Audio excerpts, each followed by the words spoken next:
పర్చూరు పోటెత్తింది. ఒక పక్క తెలుగుదేశం, ఇంకో పక్క జన సైనికులు చూస్తా ఉంటే గెలుపు మనదే, అనుమానమే లేదు. ఎవరికైనా అనుమానం ఉందా అని అడుగుతున్నా మిమ్మల్ని. అధికార పార్టీని ఓడించి ఇంటికి పంపించడానికి ప్రజలందరూ కూడా కలిసి వచ్చారు. అవునా కాదా తమ్ముళ్ళు అని అడుగుతున్నా. అంతేకాదు జగన్ రెడ్డి, ఇదిగో చూడు పరుచూరు పౌరుషం, నీ పని, నీ పార్టీ పని ఫినిష్, భూస్థాపితం అవుతుంది. అవునా కాదా అని మిమ్మల్ని అడుగుతున్నా. ధైర్యం ఉంటే ఎక్కడికక్కడ తెరలు కట్టుకొని తిరగడం కాదు. ఈ పర్చూరు మీటింగ్ ఎంత స్వచ్ఛందంగా వచ్చారో ఒకసారి టీవీ ఆన్ చేసి చూడు జగన్ రెడ్డి, నీకే తెలుస్తుంది. ఒకవేళ టీవీ చూడాలంటే భయంగా ఉంటే మా తమ్ముళ్ళు ఇక్కడనే ఉన్నారు, యూట్యూబ్ లింక్ పంపిస్తారు. ఒకసారి చూసుకుంటే రాత్రిలో నీకు నిద్రలు రావు. ఇవే చివరి రోజులు. నీ డబ్బు సంచులు, నీ దౌర్జన్యాలు, నీ అధికార దుర్వినియోగం, అక్రమ కేసులు ఆపతాయా తమ్ముళ్ళు, ఆపతాయా చెల్లెమ్మలు అడుగుతున్నా. ఆపలేవని గట్టిగా చప్పట్లు కూడా చెప్పండి. ప్రజల్లో నీ పాలనపై కసి కనిపిస్తా ఉంది, తిరుగుబాటు కనిపిస్తా ఉంది. పోలీసులు పరా హుషారుగా ఉండండి. మీరు పోయే ప్రభుత్వాన్ని మోస్తే మునిగిపోయేది మీరే, మనమే మునిగిపోతామనా కాదా అడుగుతున్నా. చట్టాన్ని గౌరవించండి.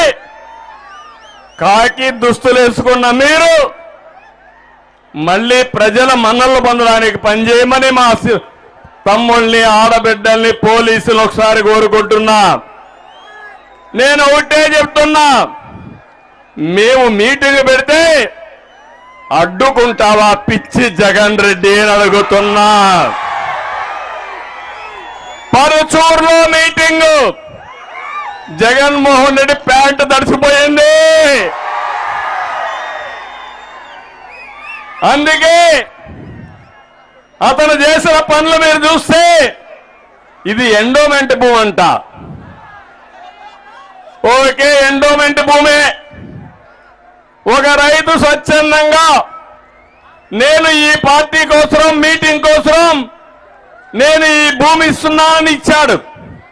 అతనిని మనస్ఫూర్తిగా అభినందిస్తున్న. ధైర్యానికి శభాష్. గట్టిగా చప్పట్లు కూడా చెప్పండి, అభినందించండి. అదే తిరుగుబాటు. ఆ తమ్ముడు భూమి ఇస్తే జగన్మోహన్ రెడ్డి ఫోన్ చేసి నోటీస్ ఇమ్మంటాడు. పోలీసులు ఎందుకు నోటీస్ ఇచ్చారో చూడకుండా ఎస్పీ కూడా ఇక్కడికి పంపించి మీటింగ్ జరగడానికి వీలు లేదంటారా మీరు? అది అసలు రంగు వదులుతుంది. అదే సమయంలో మీరు చూస్తే మన నాయకత్వం ఒకటే చెప్పారు, మేము చట్ట ప్రకారం పోతున్నాం, దిక్కున్న దగ్గర చెప్పుకోమని మన నాయకులు చెప్పారు. దిగి వచ్చారు పోలీసులు. పక్కనే ఆర్టీసీ భూమి ఉంది, అక్కడంతా కూడా బుషెస్ అన్ని ఉన్నాయి, చెట్లుంటే నేను ఎన్ఎస్జీ ప్రొటెక్ట్ అని అలాంటి చెట్లు క్లియర్ చేయాల్సిన బాధ్యత ఈ పోలీసుల పైన ఉంది. మన నాయకులు ఆ చెట్టులు క్లియర్ చేసి దానిపైన తప్పుడు కేసులు మన వాళ్ళ పైన పెడతారు. ఒకటే చెప్తున్నా, కౌంట్ డౌన్ ప్రారంభమైంది. ఎన్ని రోజులు తమ్ముళ్ళు మిమ్మల్ని అడుగుతున్నా? 52 రోజులు. ఆ 52 రోజుల తర్వాత తెలుగుదేశం జనసేన సునామీ. గెలుపు మనది. అనుమానం ఉందని అడుగుతున్నా. అడ్డం వస్తే నిలువుగా తొక్కుకుంటూ పోతాం తప్ప నిలిసేది లేదు. సిద్ధమాని మిమ్మల్ని అడుగుతున్నా. ఏమమ్మా సిద్ధమాని మిమ్మల్ని అడుగుతున్నా? ఏం తమ్ముళ్ళు సిద్ధమాని మిమ్మల్ని అడుగుతున్నా? మీరు జగన్మోహన్ రెడ్డి ఓడించడానికి సిద్ధం. వైఎస్ఆర్ కాంగ్రెస్ పార్టీని భూస్థాపితం చేయడానికి సిద్ధం. జగన్మోహన్ రెడ్డికి అభ్యర్థులు దొరక్క ఎత్తుక్కొని సందిగ్ధంలో పడిపోయాడు. ఇక్కడనే చూశారు మొన్నటి నుంచి. ఒక బకాసురుణ్ణి ఇక్కడికి పంపించాడు. మళ్ళీ అనుకున్నాడు ఈ బకాసురుడితో లాభం లేదని ఇంకొక ఆయన పంపించే పరిస్థితికి వచ్చారు. మీరెవరు వచ్చినా ఒకటే చెప్తున్నా, గెలుపు రాసి పెట్టింది. కాసుకో జగన్మోహన్ రెడ్డి, నీ పులివెందల కూడా వై నాట్ పులివెందల? అవునా కాదా అని అడుగుతున్నా. చిల్లర రాజకీయాలు మానుకో, గౌరవప్రదమైన రాజకీయం చేయి. నేను కూడా నీ మారిగా ఆలోచించుంటే నువ్వు మీ ఇంట్లో నుంచి బయట వచ్చేవాడు అని అడుగుతున్నా. నా రాజకీయాల ముందర నువ్వు ఒక బచ్చా. అవునా కాదా? వీళ్ళ నాన్నే భయపడ్డాడు. అలాంటి ఈ బచ్చాకు నేను భయపడాలా తమ్ముళ్ళు అని మిమ్మల్ని అడుగుతున్నా. నేను పనిచేసేది తెలుగు జాతి కోసం, మీకోసం, ఈ పేదవాళ్ళ కోసం, నా తెలుగింటి ఆడబిడ్డల కోసం పనిచేస్తున్నా. నన్ను పని చేయకుండా చేయడం నిన్ను పుట్టించిన వాడి వల్ల కూడా చేత కాదని మరొకసారి హెచ్చరిస్తున్నా.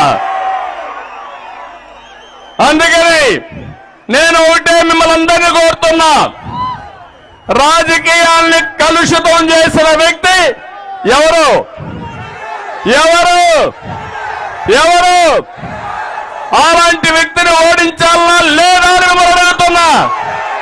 ఓడిస్తామని ఒక సంకల్పం చేయండి. గట్టిగా చప్పట్లు కూడా చెప్పండి. సంకల్పం చేయండి. తమ్ముళ్ళు, ఆడబిడ్డలు గుర్తుపెట్టుకోవాలి. నేను ఇక్కడ పర్చూరులోకి వచ్చింది రా కదిలిరా అంటే నా కోసమో జనసేన కోసమో తెలుగుదేశం కోసం కాదు, మీ అందరి భవిష్యత్తు కోసం, మీ పిల్లల భవిష్యత్తు కోసం, ఈ ఆడబిడ్డల భవిష్యత్తు కోసం నేను ఈరోజు ఈ కార్యక్రమానికి శ్రీకారం చుట్టాను. అయితే నా జీవితంలో చాలా సార్లు వచ్చాను కానీ ఈరోజు మీ స్పందన చూస్తా ఉంటే ఎన్నికల ముందే ఖాయమైపోయింది గెలుపు. అయితే టెక్నికల్ గా ఎన్నికలు జరగాలి కాబట్టి ఎన్నికలు జరుగుతాయి. కానీ అట్లని చెప్పి ఇంట్లో పడుకుంటే దుర్మార్గుడు రావణాసురుడు. దేవుడు కూడా తప్పలేదు తమ్ముళ్ళు, రాముడికి కూడా తప్పలేదు కష్టాలు. అవునా కాదా అని మిమ్మల్ని అడుగుతున్నా. సిద్ధమా రావణాసురుడి వదకని అడుగుతున్నా. ఎందుకంటున్నానంటే మనసు పెట్టి ఆలోచించండి. అందరూ కూడా ప్రతి ఒక్క విషయం మీలో ఒక అవగాహన రావాలి. మీలో చైతన్యం తేవడానికే నేను వచ్చా. మీ యొక్క ఆలోచన విధానాన్ని, ఎందుకు వైఎస్ఆర్ కాంగ్రెస్ పార్టీకి ఓటేయకూడదు, ఓటేస్తే ఏమవుతుందో ఆలోచించే విధంగా చెప్పడానికే నేను ఇక్కడికి వచ్చా. ఇతను ఒక పని చేశాడు. ఒకసారి పాత రోజులు గుర్తుపెట్టుకోండి. తండ్రి ముఖ్యమంత్రిగా ఉంటే తండ్రిని అడ్డం పెట్టుకొని 43,000 కోట్ల రూపాయలు దోచేసిన వ్యక్తి నేను చెప్పింది కాదు, సిబిఐ ఈడీ చెప్పే పరిస్థితికి వచ్చారు. అలాంటి వ్యక్తి జగన్మోహన్ రెడ్డి అవునా కాదా అని మిమ్మల్ని అడుగుతున్నా. ఇంత రోజుకుంటే మనిషిలో మార్పు వచ్చిందా అని అడుగుతున్నా. ఊరు ఊరు తిరిగాడు, మీకు ముద్దులు పెట్టాడు, తల నిమిరాడు, మీరు ఐసు మారిగా కరిగిపోయారు, అన్ని ఓట్లే వేశారు. వేస్తానే నిజ స్వరూపం బయటపడింది. అవునా కాదా అని అడుగుతున్నా. అతను ఒక సైకో. అతనికి ఒకటే ఆలోచన, అడుక్కుంటాడు, కాళ్ళు పట్టుకుంటాడు, ఆ తర్వాత కాళ్ళు లాగేస్తాడు. అదే జరిగింది ఇప్పటివరకు. అవునా కాదా ఆలోచించండి. ముఖ్యమంత్రి అయ్యాడు, దీంతో రాష్ట్రాన్ని చెరబట్టాడు, వ్యవస్థల్ని సర్వనాశనం చేశాడు, మనందరి జీవితాలు కూడా నష్టపోయే విధంగా చేశాడు. ఒకటి కాదు, ల్యాండ్, శాండ్, వైను, మైను ఏది దొరికినా వదిలిపెట్టడం లేదు ఈ భూమకాసురుడు. అతను అన్నం తినడం మానేశాడు. ఉదయమే అల్పాహారం ఇసుక, మధ్యాహ్నం భోజనం మైన్స్, రాత్రి మీరు చూస్తే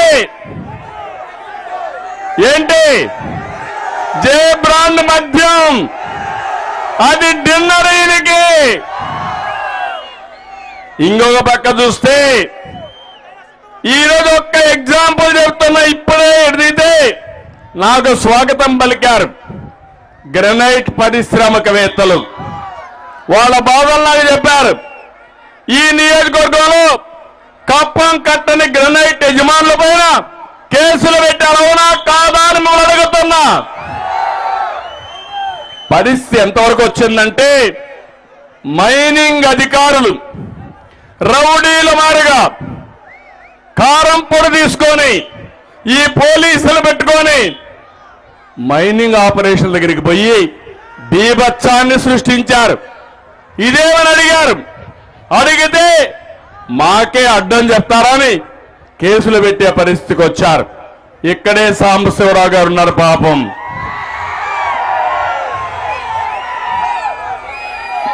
ఆయన పైన కేసులు పెట్టారు. వ్యాపారం చేసుకునే వ్యాపారస్తుల పైన కేసులు పెట్టారు. అంటే మీ అధికారం ఉందని ఊరి మీద ఆంబోతులుగా పడితే ఒకటే హెచ్చరిస్తున్నా, నీ ఆంబోతుతనానికి కళ్ళు వేస్తా, మిమ్మల్ని ఎక్కడ పెట్టాలో పెట్టి వాళ్ళు కాపాడుకో.